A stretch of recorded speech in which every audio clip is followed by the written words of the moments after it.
રામ રામ સીતારામ જય શ્રી કૃષ્ણ જય માતાજી જય ગોપાલજી ઠાકર ધણી જય જલારામ જય જિનેન્દ્ર જય સ્વામિનારાયણ મહાદેવ હર હર હર મહાદેવ. કેમ છો? મોજમાં? તો વાંધો નહીં, મારા બાપુએ બિલકુલ મોજમાં જ રહેવાનું. વાગ્યા છે અત્યારે 7:05 ને બસ આજે આપણી વહેલી સવાર થઈ ગઈ, વહેલા સુઈ ગયા હતા, વહેલા ઉઠી ગયા. અને અહીંયા અમારા મમ્મીએ શું કર્યું સવારમાં બ્લેન્ડર માખણ, ઓકે માખણ બનાવી લીધું છે. તો હવે ઘી પણ બનશે એવું છે. અને આજના વિડીયોમાં તમારા લોકોનો જે ક્વેશ્ચન છે કે મંદિર કેટલામાં બન્યું, શું ક્યાં બનાવડેવું, એ બધી ડિટેલથી તમને વિડીયોમાં જોવા મળી જશે. તો વિડીયો સ્કીપ કર્યા વિના પૂરેપૂરો જોજો. અને તમને કોઈને કાંઈ કન્ફ્યુઝન હોય પછી તો પણ તમે ક્વેશ્ચન પૂછી શકો છો. બાકી તો બસ ગરમી કે હવે મારું કામ, વરસાદ ગયો એ ગયો, હવે પાછું કંઈ દેખાતું નથી. એટલે હવે જોઈએ છે ક્યારે આવે. હે કઈ તમારે જેમ કે હોતા ન હોય બધે એવું છે? તમે ગારોડો એટલે બધા ગારોડે. એટલે બોલ, એટલે તમે હોતા તો તમને ખબર 3 વાગે હોય, 2:45 તો ઝાપટા આવે કઈ ઝાપટા નો થાય કેવો આવ્યો હતો, પછી 5:30 આવતો હતો. લાલ બસ જોજી અહીંયા તમારે જેમ ને ગરમી કે આ જો આ જો આ છે ને, બાકી પરસેવો હે ને આપને થાય જ છે ગરમી. ગુડ મોર્નિંગ ને જય શ્રી કૃષ્ણ. હવે આંબરું તમારે લપ કરવામાં ભૂલાઈ ગયું. કઈ વાંધો નહીં, હાલો તો બીજું હું માખણ ખાવું હોય તો આવી જાવ. અને બાકી ગરમા ગરમ ઘી હમણાં બનશે. કા ઘી થોડું ગમતું જો. જય શ્રી કૃષ્ણ. હા જય શ્રી કૃષ્ણ, જય શ્રી કૃષ્ણ. બધાય અને જો એ કે ને ગરમી જો આ જો અહીંયા છે ને, આ ગરમી છે ને જો બધે એને એકને નથી થતી એટલે કે નથી થતી, બાકી અમને બેને તો ગરમી થાય જ છે. હવે શું કરવું, બીજું કઈ વાંધો નહીં. સામે બધે જો શટરો સડી ગયા છે, એટલે હવે ટૂંક સમય મને લાગે છે ઓપનિંગ થશે. કારણ કે દુકાનો લગભગ તો વેચાઈ ગઈ છે અને જે કંઈ બાકી હશે એ વેચાઈ જશે. કામ વાલી હું હવ સારું હાલો તો ચા પાણી નાસ્તો ને તો બધું થઈ ગયું છે. આપણે હમણાં થોડીક વાર પછી પાછા મળીએ છીએ આજના આપણા સુવિચાર સાથે. આપણે આ કુંડામાં મેથી વાવી હતી, તો મેથી તો નીકળી ગઈ છે મસ્ત મજાની. અને બાકી અહીંયા હોવા દાણા અને ધાણા તો એમાં ક્યાંક ક્યાંક હવે કોટા નીકળ્યા છે, ડોકા બહાર નીકળ્યા છે. કારણ કે આમાં ધાણામાં ને એમાં વાર લાગે કોટાતા. અને બાકી મેથી તો ઘા કરતા નીકળી ગઈ છે. અને બાકી વાતાવરણ પણ છે કંઈક મસ્ત અત્યારે. તો હવે જોઈએ છીએ આજે આવે છે કે નથી આવતો. ને વાવેતર કર્યું ને હવે નિરીક્ષણ કરવા આવી ગયા. હે એમ ઉગી ગયા જો, નથી વાંધો. જો ક્યાંક ક્યાંક કોટા હે આમાં, ધાણા નથી દેખાતા. ધાણા તો મોડા ઉગશે હજી. તો કેટલા હજી ધાણા ઉગે? આખા ધાણા વાવીએ ને તો 15 દી ઉગે. 15 દી? 15 દી થઈ ગઈ. વાગી તો ગયા છે 8:30 અને બસ હજી આપણે ઘરે પૂગ્યા છીએ. ઘરે પૂગીને આખો મોડું ધોયું, હજી ખાવા પીવાનું બધું બાકી છે. પણ ગપલિયા ધૂળ ઉડે છે, કોઈ એની વાત ના પૂછો. અને ખાવામાં શું થાય છે બીજો તો શાક છે, પછી પછી પછી લાડુ, ઓહો કેટલું બધું છે ખાવામાં. આમ કેવો આમ હે ને, આમ લાલચ આપતા ગયા કે કઢી છે, ગવારનું શાક છે, રોટલી છે. જોતો મેં તો કીધું હમણાં કઈક બીજું આવશે, ત્યાં તો કાંઈ ન આવ્યું. કઈ વાંધો નહીં, હાલો તો ખાઈ લઈએ પેલા તો હું, બીજું પછી આપણે આગળ વાતું ચીતું કરીએ. અને મંદિર તમારા લોકો સાથે આપણે શેર કરવાના છીએ આજે ફૂલ ડિટેલમાં. તો વિડીયો છોડીને ક્યાંય ના જતા. હવે પેલા આપણે ભોજન પાણી ગ્રહણ કરીએ. ખાઈ પી લીધું છે, નવાઈ ધોવાઈ ગયું છે, નવાઈ ગયું નવાઈ ગયું ખાઈ નહીં શું કે. બાકી મને એક વાત તારી સમજાણી નહીં. આજ હું અહીંયા આવ્યો ને રૂમમાં, તો મને એક નવી વસ્તુ જોવા મળી. હવે ખબર નથી એનો ઉપયોગ કઈ રીતના થશે ને કેવી રીતે થશે ને ક્યારે થશે. હું તમારા લોકો સાથે જરૂરથી શેર કરવા માંગીશ કે એ વસ્તુ શું છે. જો દેખાણી અહીં લાકડી. હવે લાકડી શું કામ આવી? લાકડી તોફાન કરે એને મારવામાં અને બાકી બધું મારું કામ હેલું કરવામાં. અમારે અહીંથી સ્વિચ ચાલુ બંધ કરવી ને માસી હવાર કચરા પોતા કરવાને એમ આવે ને તો પંખો બંધ કરી દીધો ચાલુ કરી દો. અત્યાર સુધી હું કરતી કે મોબાઈલ થી આમ સ્વિચ આંબી લેતી, આમ કરતી ને તો અંબાઈ જતું, પણ હવે ખેંચાવવું પડે છે વધારે, એટલે મેં કીધું હવે લાકડી મમ્મીને કો લઈ દો, ધવલ નહીં કોક આવશે ને તો હું એને કહેશું કે આપણે કાપી દઈએ લાકડી, તો નાની કરી દઈએ બટકું, આપણે જોઈએ ને એવડું માપનું તો આપણે કરવો જ નથી આપણી પાસે, કે તણી નથી. એ તો ચાકાથી નહીં કપાય. ચાકાની ધાર બૂટી થઈ જાય હો ભાઈ. 10 રૂપિયાનું ચાકુ આવે ને 10 રૂપિયા જાતો ખરા કમાવો, 10 કેમ કમાય છે પૂછો આ બધાને. પ્રશ્ન મને આ તે તને નથી કોને હું કાંઈ નથી કરતી ને તો હું કામી નથી લાવતી ને. હા ને પા અમારે હે ને આ ઊંધી કેસેટ તૂટી જાય ને ન્યા જ મને વાંધો આવે. ઊંધી નથી સીધી જ છે, જવાબ આપો મને. 10 રૂપિયા કેમ કમાવે તું? કામ કે હું કામ ઊભી રહે, વાત સાંભળ તું પેલા મારી. કા આગળ હું આગળ સાંભળો, મોઢું બંધ નહીં, મોટું બંધ જ નહીં દે મારું. રિપીટ હું કરું રિપીટ કરીને તમે જોજો કે ધવલે હું કીધું કે 10 રૂપિયા કમાવા જાતો તને ખબર પડે કે 10 રૂપિયા કેમ થાય. તો મેં એને સામો જ પ્રશ્ન કર્યો ને કે હું નથી કામતી, હું નથી કેમ દી નહીં કેમ દી એ છે ભાઈ.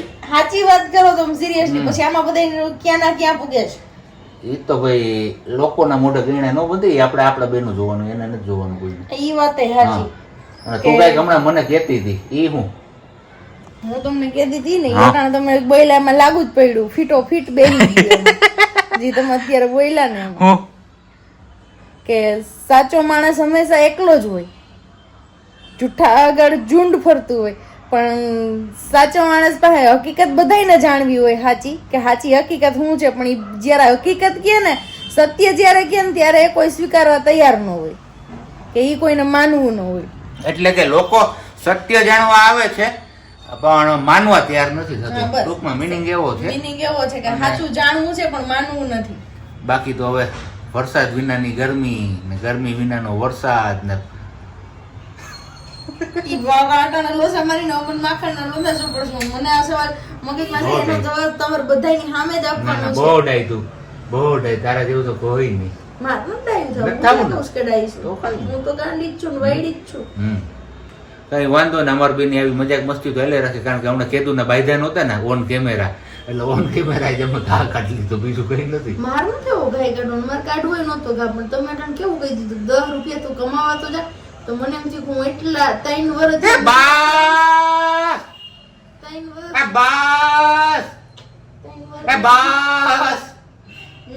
આ જોઈ લે. હવે હે ને આપણે હમણાં થોડીક વાર પછી મળીએ છીએ. અમારે આને ઊંધી કેસેટ તૂટી ગઈ, પાછી મારે હવરી કરવી જોઈએ, ત્યાં સુધી નહીં મેળાવે આપણે. મહેનત ચોટી હવરી છે. હું 3 વર્ષથી મહેનત કરું તો મારી મહેનત નું કાંઈ ન આવ્યું. અને એમની ઉભી રહે તો આ શું થયું? મને પાપણ ઉપર પાપણ નહીં હે ફોડકું થયું ન્યાય ભલે ને થયું, ભલે ને થયું અમારે હાલે ગરીબ માણસ બધું. અને ગઈકાલના વિડીયોમાં ઘણા બધા લોકોએ કમેન્ટ્સ કરી છે કે તમારે બ્લડની જરૂર પડશે તો અમે તમને ડોનેટ કરીશું. અને તમારે પ્રાર્થના પણ કરી છે કે પ્રજ્ઞાબેન એવી કાંઈ પણ જરૂર નહીં કરે, નહીં પડે, પણ આપણે પણ બસ એ જ પ્રાર્થના કરીએ હનુમાનજીને અને ભગવાનજીને, કોઈ પણ ભગવાન હોય પછી બધા ભગવાનને, કે બસ એવી કોઈ જરૂર ન પડે. અત્યાર સુધી ધ્યાન રાખ્યું છે તો આગળ પણ એ જ રાખશે, આપણા કરતા એને વધારે ઉપાધિ હોય આપણી. 1000 હાથવાળો બેઠો છે. તો બસ થેન્ક યુ સો મચ. અને હવે બસ આગળ તમે જોવો આપણે મંદિરની ટૂર. તમારા બધા લોકોને બહુ ક્વેશ્ચન હતા ને, અને મંદિરની ટૂર પણ જોતી હતી ને, તો જોઈ લો આગળ. એ પણ જે કહી દઈએ ને એનું કેટલામાં બન્યું છે એ પણ કહી દઈએ, કેમ સાહેબજી? ચલો તો હવે તમારા બધા લોકોનું એક સોલ્યુશન આપણે કરવાનું છે. સોલ્યુશન મીન્સ કે તમારા બધા લોકોના ક્વેશ્ચન બહુ આવે છે મંદિરને લગતા.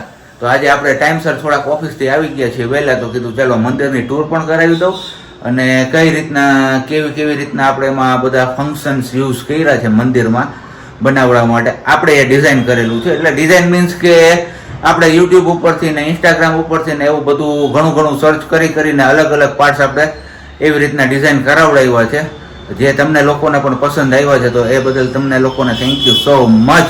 અને ચલો હવે વધારે વાર નથી લગાવી અને તમને લોકોને મંદિરની ટૂર આપણે કરાવી જ દઈએ. તો મંદિર તો તમે જોયેલું જ છે, જો કે આપણે આ રીતનું આખું ડેવલપ કરેલું છે, મીન્સ કે બનાવડાવેલું છે. અને એની ઉપર આપણે હમણાં લાસ્ટ સન્ડેના દિવસે આ બાકી હતી જાળી ફિટ કરાવવાની, લગાવવાની, તો એ પણ ડિઝાઇન થઈને આવી ગઈ એટલે આપણે લગાવી દીધી છે. ને હવે કંઈક મંદિરનો લુક આ રીતનું આવે છે. તમે બધા લોકો કમેન્ટ્સ કરીને કહેજો કેવું લાગે છે. અને બાકી આ ખાસ કરીને આપણે અહીંયા વચ્ચે એક સેન્ટરમાં હૂક પણ લગાવ્યો છે. તો અહીંયા આપણે છે ને એક નાનું એવું ઝુમ્મર લગાડવાનો વિચાર છે. અને બાકી ચારેય કોર્નર ઉપર આવી રીતના નાના નાના હૂક લગાવેલા છે. એક અહીંયા છે, બાકી અહીંયા છે ને આ બે અહીંયા આગળની સાઈડ છે. તો એ તોરણ અથવા આપણે ફૂલનો હાર કે એવું કંઈ બાંધવું હોય, મીન્સ કે તોરણ ટાઈપમાં, તો એમના માટે આપણે લગાવ્યા હતા છેલ્લે લાસ્ટ ટાઈમ જ્યારે રાજુભાઈ આવ્યા હતા ત્યારે. અને આ જે ડિઝાઇન છે એ આપણે આખી પેલી સીટની અંદર જ બનાવડાવી છે. એટલે કે જે ગર્જનની સીટ આવે છે ને લાકડાની એની અંદર. અને આ સેમ વસ્તુ આ દરવાજા પણ એમાંથી જ આપણે બનાવેલા છે. નહીતર શું હોય કે જે આ ઓમ છે ને આ પીવીસી ઉપર છે, એની ઉપર ડિઝાઇન થાય છે આ બધી વસ્તુ. પણ કીધું આપણે મજબૂત કરવું છે અને હેવી કરવું છે. કારણ કે આપણે જો સારા ઘરમાં રહેતા હોય, એટલે કે આપણે જેવી રીતના બનાવ્યું હોય આપણે ગમતું ઘર આપણે રહેવા માટે, તો ભગવાનને પણ એવું જ ઘર જોઈએ ને. એમના માટે કીધું આપણે કંઈ એમાં બાંધછોડ નથી કરવી, બધું આપણે મટીરિયલ્સ હેવી વાપરેલું છે. અને દરવાજા ઓપન કરવા માટે આ પુશ લોક આપણે રાખ્યા છે. એટલે હેન્ડલનો ઉપયોગ આપણે દરવાજામાં નથી કર્યો. આ પુશ થાય એટલે એકવાર ખુલે, પાછું પુશ થાય એટલે પેક થઈ જાય છે. અને આ જે પાર્ટ છે આપણે અહીંયા જે ભગવાનને બિરાજમાન કર્યા છે એ પાર્ટ થોડોક આપણે મોટો બનાવડાવ્યો છે. એટલે આપણે બધા ભગવાન આરામથી ત્યાં રાખી શકીએ. અને બાકી તો આ જે દીવાબત્તી માટેની ટ્રે છે આ અંદર આખી જતી રહે છે. અને એની નીચે આપણે બે અલગથી ડ્રોવર બનાવેલા છે જેની અંદર આપણે મંદિરને લગતો બધો સામાન રાખી શકીએ. અને બાકીનો આ જે નીચેનો ભાગ છે ને એમાં આમ કહીએ તો 3 ખાના બનતા હતા, પણ કીધું 3 ખાનાની તો કંઈ મંદિરમાં જરૂર હોય નહીં આપણે, એટલે પ્લેન એમને રાખી દીધું છે અને પેક કરાવી દીધો છે.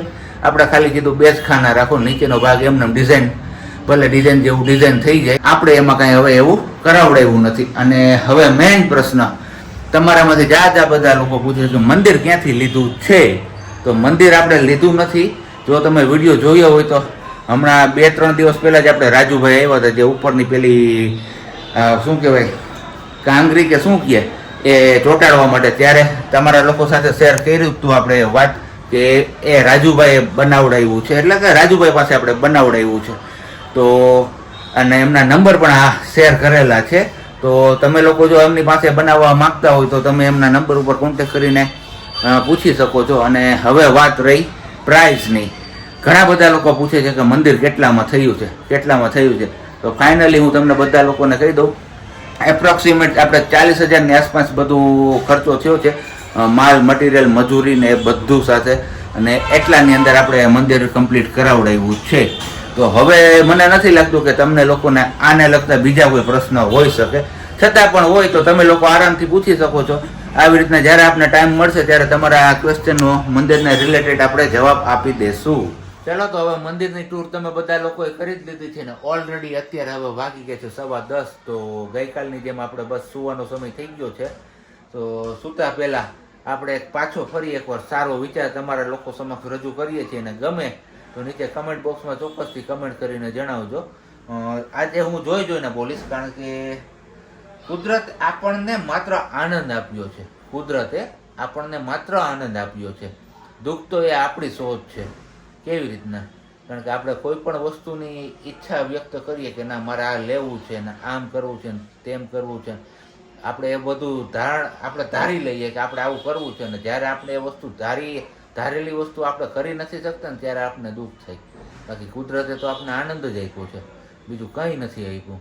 તો બસ આ વિચાર તમને કેવો લાગ્યો, એટલે કે શું વાક્ય તમને કેવું લાગ્યું તમારે કોમેન્ટ કરીને જણાવવાનું છે. ને બાકી તો હવે મળીશું આવતીકાલે ફરીથી નવા વિડીયો સાથે. ત્યાં સુધી બધાને બાય, શાંતિથી રહેજો અને રહેવા દેજો.